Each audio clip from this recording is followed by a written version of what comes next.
Okay, welcome back to another episode of Third and 23. I'm your host, Alex, here to bring you week 13 of my college football picks and predictions.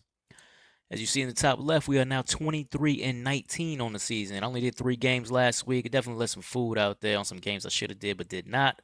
So I went 1 and 2. Texas, 2 L's were both close. Took Texas late to 12. It's one of the reasons why I'm not big on Quinn Ewers for the NFL. His defense held Arkansas to 70 yards in their first 8 drives of the game, but he could only be up 10-0 against a pass defense ranked in the 130s or 120, something like that.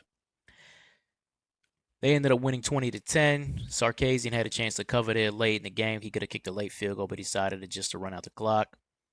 Guess he doesn't care about the spread, right?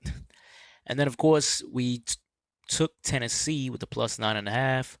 Missed on that as Georgia kind of took over the game in the second half. Like I said, it was going to be which quarterback gets untracked. Carson Beck got untracked, and he put Georgia back into the college football playoff with that 31-17 win and kicked Tennessee out. We're going to see how the college football playoff plays out for the SEC teams.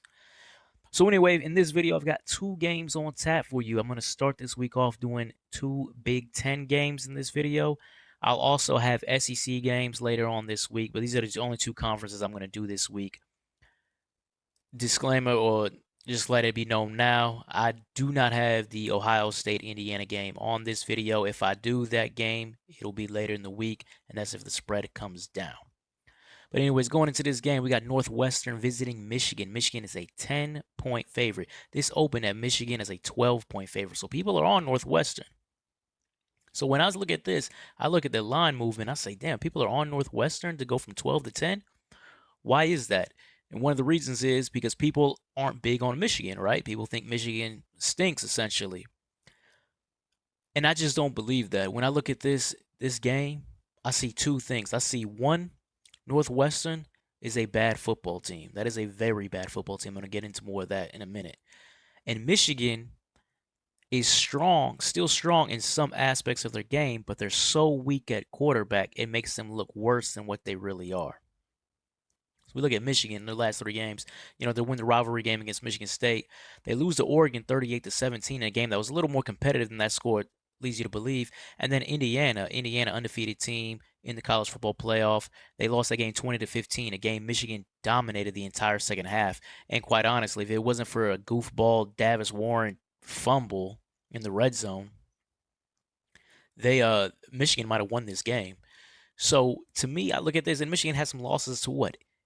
Teams like Illinois, a ranked Illinois team, for example, they have a loss to Texas. These are not bad losses that you should down Michigan for. They're just not the national champion Michigan of last year, but they're not as bad as you quite think. And in this last stretch of games, you've seen Davis Warren take hold of the quarterback position. No, I'm not going to say that he's looking good at QB, but he's given them a little more at QB than they would had earlier in the season to try and help balance out that running attack with Donovan Edwards and Khalil Mullings. When you look at Northwestern, and as I said earlier, Northwestern's a bad football team. That should say they lost. That's a mistake. Sorry about that. But they lost Ohio State last week, 31-7. You say, well, Ohio State didn't cover in that game. Ohio State was coasting the entire second half, and still Northwestern only managed 7 points. They lost to Iowa 40-14. They had a punt return for a touchdown late in the fourth quarter of that game. So in reality, they only scored 7. So Ohio State 7, Iowa 7. They scored 3 against Wisconsin. They scored 5 against Washington. So you can't tell me that Michigan's defense, which has been still relatively tough all season, isn't comparable to those teams. They are. So I don't see how Northwestern is scoring. I don't see how they're scoring double digits in this game. I'll give them 7, but I don't see how they're scoring double digits in this game. So 10, you're telling me all I needed is for a push is for Michigan to get to 17? Michigan can do that. Michigan's been able to score 27 or so, something like that against USC.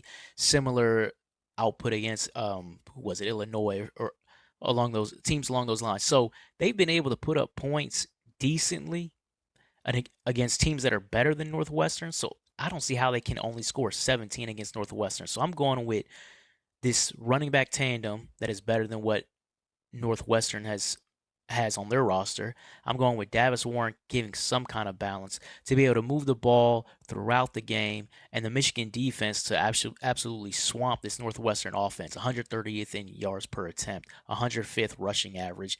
I believe they average less than 3 yards a carry. Not an effective offense whatsoever. Give me Michigan, and I am going to lay the 10. Moving on to the second Big Ten game, used to be a Pac-12 game, and it is a rivalry showdown in LA. We have USC 4.5-point favorite visiting UCLA. I haven't seen this line move whatsoever. So when we look at this game, you look at USC in their last three, they blew out Rutgers. They lose a tough game on the road in Seattle. Seattle's tough place to play, 26-21. And that game got Miller Moss, their starting quarterback, benched. Miller Moss had a hot start to the year, but he had been up and down, and I guess he was a little more down. He had a few turnovers in that game and got him benched. They go with the transfer quarterback, who was the second string, Jaden Mauava. Could be pronouncing that incorrectly. He opens the Nebraska game with a pick six early in that game, but he rebounds, responds, and they win 28-20. He threw for 250 and 3 touchdowns, so he looked all right. And Nebraska's not a bad defense. One thing to note in that Nebraska game is Woody Marks went for over 140 yards rushing, I believe, in that game. So put Woody Marks over 1,000 yards rushing. Nebraska has a tough run defense, and why that matters is because when you're looking at UCLA is led by their run defense, 8th in the country. But can they stop Woody Marks? That's a question for this game. When you look at UCLA overall, their overall picture, they opened the year 1-6. They look terrible. They have done a great job responding to that. In their last 3 games, they beat Nebraska 27-20. They beat Iowa 20-17. They go on the road and lose in Seattle. Like I said, tough place to play, 31-19. But they were looking like a much more competitive team than they have earlier in this season. But here's the thing when it comes to UCLA. As I said, they're led by their run defense, and that kind of forces teams to be one-dimensional. That's what's getting them in these games and helping them win these games. But when you look at them offensively, it's Ethan Garbers to the tight ends and to the backs. It's not really stretching the field to the receivers. Nothing really outside that threatens a USC defense that's got some of their DBs that were hurt back. They were back for the Nebraska game. They'll be back in this game.